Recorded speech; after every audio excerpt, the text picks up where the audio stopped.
Happy to, I'll just start talking a little bit about Gusto's story. So Gusto started in 2011. We're primarily engaged in payroll to begin with, and then we layered on a suite of other products to small businesses across the country. We create a world in which work empowers a better life. So that means that we're really focused on how to provide a full suite of benefits, both financial health benefits, as well as 401k, 529, and health insurance benefits. We are focused on super small businesses, so businesses in the 1 to 100 demographic, to make sure that they can stay up to speed on all kinds of things that are challenging for small businesses like state taxes and employment obligations. So this is just a bit more about our product suite. So we've got, as I mentioned, core payroll services, and then a whole bunch of financial benefits. And I work particularly on financial benefits, which is why I tended to emphasize the financial health benefits. But there's really a full package of all kinds of other products we offer as well. Next slide, I'll talk a little bit about our pillars.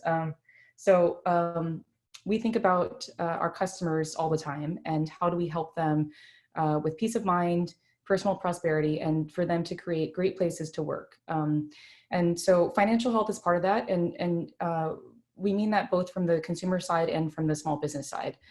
So I particularly have been working on a couple of bank partnerships in the past year for the consumer side. And then as we've entered into this COVID world, we've seen obviously a huge need for additional small business financial options. And that's what we've been paying attention to in the last couple months. So as soon as the COVID pandemic hit, we knew that our businesses were going to be very impacted. As I mentioned, we have about 100,000 businesses on our platform, and they're very small. I mean, I think even, I mentioned that they're mostly between 1 and 100, but we know that many of them are kind of single person businesses or under 10 employees, and weren't going to be able to make sense of either what to do when shelter in place orders were in place, or what to do with the laws that were coming out. So this little chart here is super small, and no one can probably see it, but that is basically week by week hiring in March. So you can see it totally took this complete nosedive. And we mobilized our data science team immediately, which is always in place and always monitoring how our businesses are doing. But they particularly started paying attention to how the COVID pandemic was impacting our businesses. We started publishing a series of reports that have been very instrumental in helping us advocate for our small businesses and engage with policymakers in both DC, California, New York, and many other states. And here I wanted to present just a couple of the key figures that we've seen in our data reports, just to give you a little snapshot of how big the impact has been for our small businesses, and which we really think is indicative of small business performance across the country, not just those on the Gusto platform. So we focus in particular on real-time feedback on layoffs, furloughs, and cuts in wages and hours. We saw that there is, 1,000% increase in layoffs week by week, and that a lot of businesses were kind of doing creative things to reduce the impact on them. So changing hours, changing wages.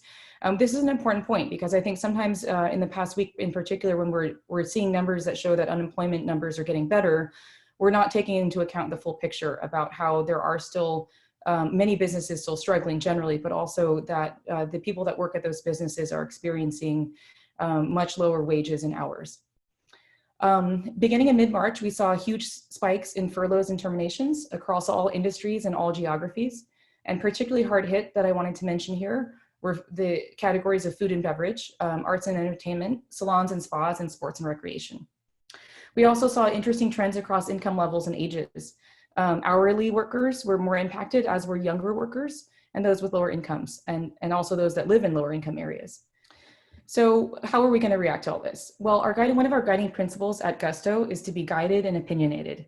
And we wanted to make sure that we're helping our businesses weather the storm and give them enough tools to be able to make it. We basically decided as an entire company that we were going to do everything we could to help our small businesses. Whether that was product changes or creating a brand new lobbying function, which didn't exist before, and which I've been very involved in helping spearhead. This is just a snapshot of some of the legal changes that have happened at both the federal and state level. So it's lots of legal changes. As a lawyer at the company, it's kind of like my heyday. So I've been personally very invigorated to see all this action going on and to be able to help interpret these laws for the company and to help our businesses as end users. So since some of you may have different levels of awareness of all that's been flying around, we're going to just spend a few minutes here setting the stage. So there were three major laws that were passed in March. One was the SBA appropriates bill, which I have left out of this, but the other was the Families First Act, which is the FFCRA, and the CARES Act, which we'll dig into a little bit more, and which Rex gave you a preview of with PPP. So collectively, these all put forth trillions of dollars in small business relief in the form of tax credits, PPP loans, changes to paid leave, sick leave, and more. And also a lot of changes at the state level with regards to unemployment and paid sick leave and other types of leave as well. So while much of our work as a company, and my work in particular, has been centered on PPP, I wanted to particularly mention all this here, that there's a lot of other stuff that Gusto does that has also been impacted by legal changes. So, you know, we help small businesses figure out their tax credits and all their leave requirements and things like that. So all of those components have been very important for Gusto to be able to implement into our system. I used to work in DC as a senior congressional staffer, and I can tell you that this amount of legislation is insane and unprecedented. Congress never acts this quickly. So it has been quite a journey for, you know, for us, for many companies across the country, and obviously the small businesses as well. So I'm going to now dig into a little bit more on the PPP program. Rex gave a very good overview there. More on PPP. So this all comes out of the CARES Act, which was passed at the end of March. And this gives kind of like a snapshot here of the massive pool of money that it is. So it created $4 billion in funding for small businesses. That was the first tranche. It was $350 billion of Paycheck, of the PPP program. And it was so popular, ran out of money very quickly. And they added, as Rex mentioned, another $310 billion to it. As of last week, the SBA noted that it has already dispersed more money through this program than it has in its whole history, which is 66 years. So pretty crazy stuff. Next slide, please. And this slide just goes into a little bit more about what the PPP is and what Gusto has done to implement it. So it's an awesome program. I mean, as Rex mentioned, it's basically a loan that turns into a grant. So small businesses can use government funding to keep their employees on payroll for what started as 8 weeks. They just changed it last week to be up to 24 weeks. So it's kind of like a back-end employment provision, right? So that people don't lay off their employees and keep them paid, even if they are closed, even if they were ordered to be non-operational because of a shelter-in-place order, they can still keep their employees paid. Small businesses could apply for up to $10 million. The loan is fully forgiven if they spend up to, well, it's supposed to be 60%. It was also changed last week, and I realize now that I did not update that number. They just put out some guidance on Monday. But anyway, it's now 60-40 and not 75-25. So they can spend 60% of their funds on payroll, 40% on qualified expenses, like rent, utilities, mortgage interest, and the loan is fully backed by the Small Business Administration. So we needed to make sure that our employers were able to get money from lenders as soon as possible, right? So the loans themselves are made by private lenders, and the lenders are kind of an amalgamation of lots and lots of community banks, also fintechs, many fintechs that I'm sure we all know and love on this call. There's thousands of them making these loans. However, the rollout by the government was really rocky. There's a million articles about all of this, but the long and the short of it is many banks were choosing not to participate. There's a lot of reticence around the government guarantee and the oversight that would come with it, or many were not serving businesses that were not already their customers. We heard that many banks were also prioritizing big companies first. For example, the average loan size of the first round of funding was $209,000. And we knew our average is only about $50,000. So that's just to give you a little snapshot of how big the current or the first tranche of money went to larger businesses. So we knew we had to act fast to get our employers money fast. Over a period of, 2-3 weeks, I talked personally to, I think, 60 banks. We were proud to set up 9 partnerships with banks and fintechs. And we created a very cross-functional team pretty much all across the company, spearheaded by Louisa and many others. and anticipated that we would need to have all these partnerships in place before this went live. So that's what we focused on. We also focused on partnering with CDFIs, community development financial institutions, mission-based nonprofits that focus on minorities and micro businesses and low-income communities, which is a value that's really important to us. So we partnered with Opportunity Fund and Community Reinvestment Fund. And we also created a kind of a plug and play legal agreement template to shop to our potential partners and our cross-functional teams. Cross River Bank, which I understand is an Andreessen portfolio company, was our primary partner, and so we're very grateful for their partnership, and they're taking many of our customers. So anyway, I'll turn it over to Louisa now to talk a little bit more about all the amazing things that product did to turn all these laws into reality and to help our customers. Cool. Thanks, Jeanette. Yeah, so first I want to start talking a little bit about how we think about product at Gusto. And Jeanette mentioned, we try to be guided and opinionated with everything we do. Gusto was originally built to serve really small businesses. So these are like businesses who are just starting out, don't really have a good sense. They maybe haven't done this before, most likely, and they're looking for more of that guided experience. So you can imagine what they're feeling and thinking when all of this new regulations coming out, their businesses are getting hit, like they don't know if they're going to survive. They're trying to figure out how to get a hold of this funding, and they just don't know where to go and how to turn. And so that's kind of where we started. Our approach has always been to dream big and ship small. So when all of this hit, the whole organization had a lot of passion and just a lot of ideas on where we could go with this. And we sourced them from everybody in the company. And then we figured out, okay, what are the most impactful things we need to do? And how do we kind of like break this up and be able to deliver value quickly, because we know how time sensitive this is to our customers. The other one is the continuous feedback loops.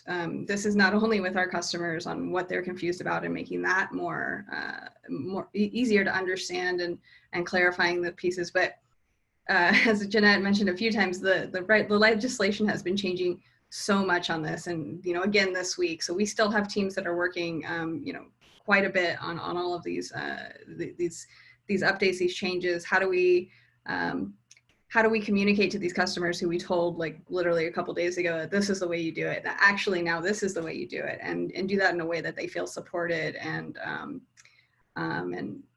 helped. And then the other piece is that we really try to integrate our customer experience team into everything we do when building product. Gusto, we think of ourselves as a product and a service, and our customer experience team is fantastic. They talk on the phones and guide our small businesses through any questions they have, and we set up dedicated hotlines for questions around PPP or other COVID-related legislation so that they can get to us immediately, because we know how important this is. All right, so now I'm going to show a little bit about what we built. First, starting in-app to kind of piggyback on what Jeanette was talking about here. This is our in-app resource center. So when you come into Gusto, we shared kind of like an overlay guiding you to this page. It's also available in the left nav. And here we show the actions you can take. I'm going to dive into a couple of these.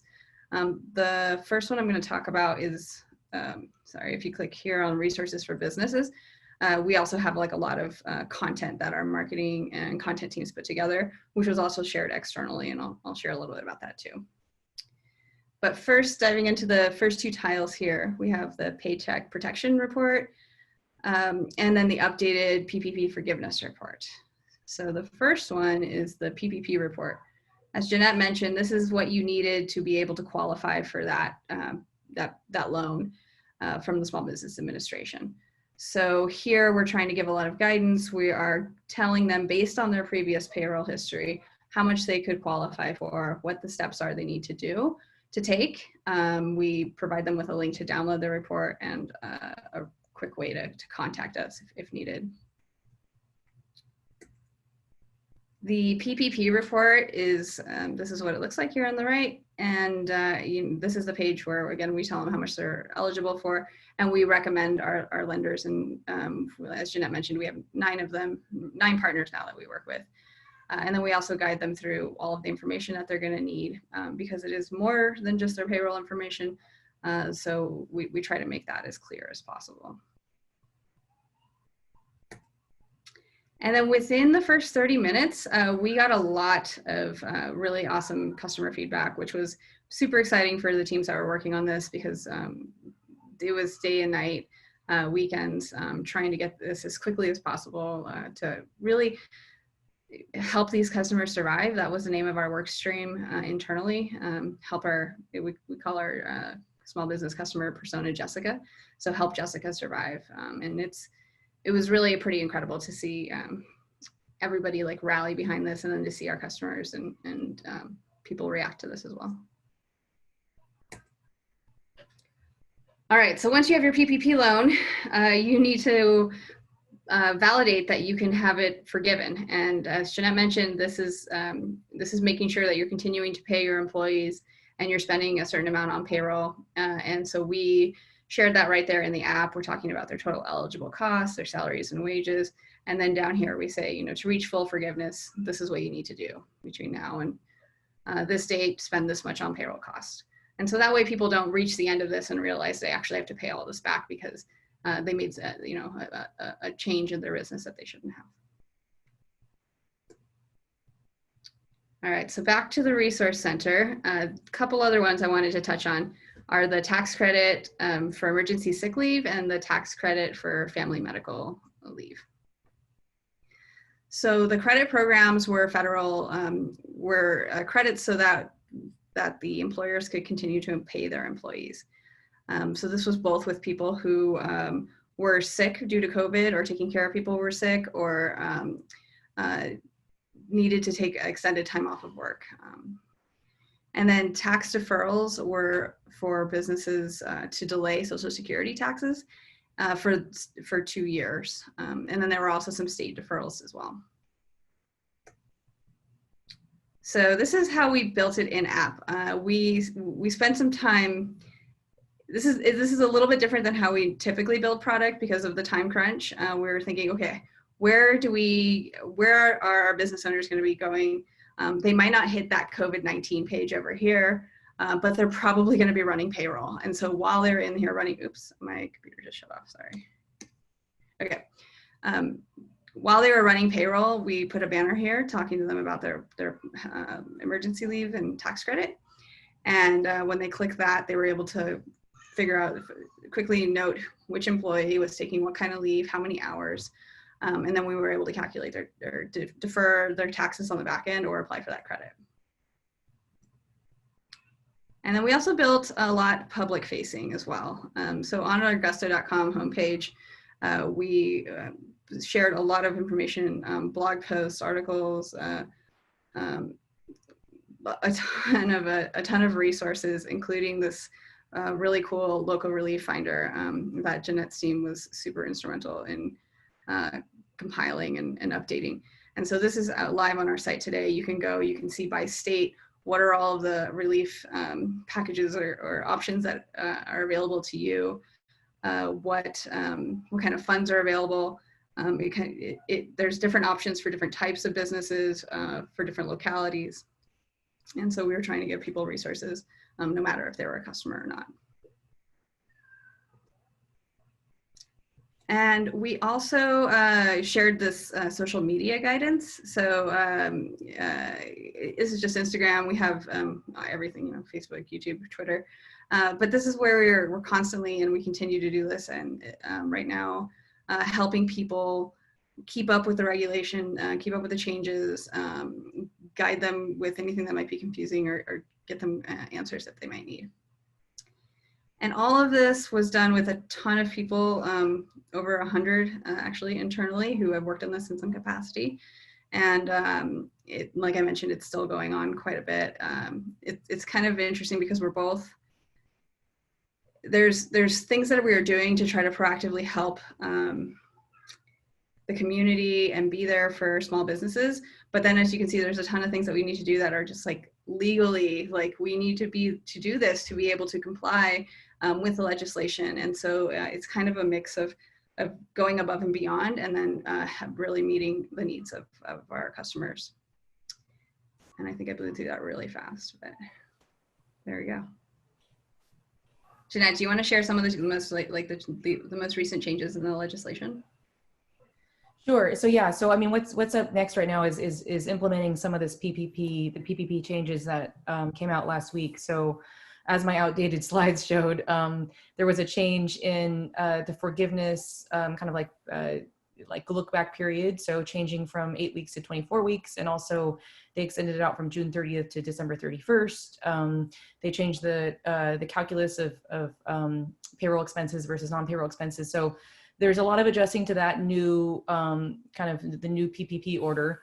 But I think also going forward, we expect there to be another legislative package, which sounds like it keeps, the timeline keeps slipping. But originally they were saying before July 4th. It sounds like now it will be after the July 4th holiday and heading into mid-July. But we are very engaged in thinking about what will be in that package, and how do we surface the fact that our small businesses are still having a lot of issues and hardships that they're experiencing, especially as states are reopening, and so businesses are able to technically be reopened, but they may be needing to operate at 30-50% capacity, which means that they either are still laying people off, or they may not be able to kind of fully reopen at all. So we're kind of keeping our finger on the pressure on the dial there.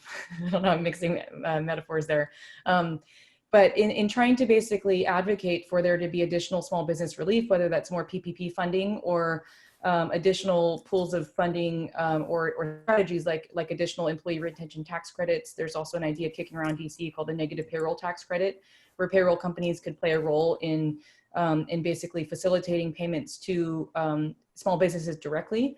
And it would kind of operate as like a credit in the future. So there are different ideas that are kicking around that we think that both Gusto and also just fintech in general have a really big opportunity to be on the direct front lines of helping small businesses and pushing money out faster. I know that other companies have done really awesome work, like Chime in particular, with getting stimulus funds out to folks on an earlier basis than the government has been able to, and we really applaud those efforts and all that. So that's kind of what we're doing from a legislative standpoint, is continuing to publish information about how our businesses are doing.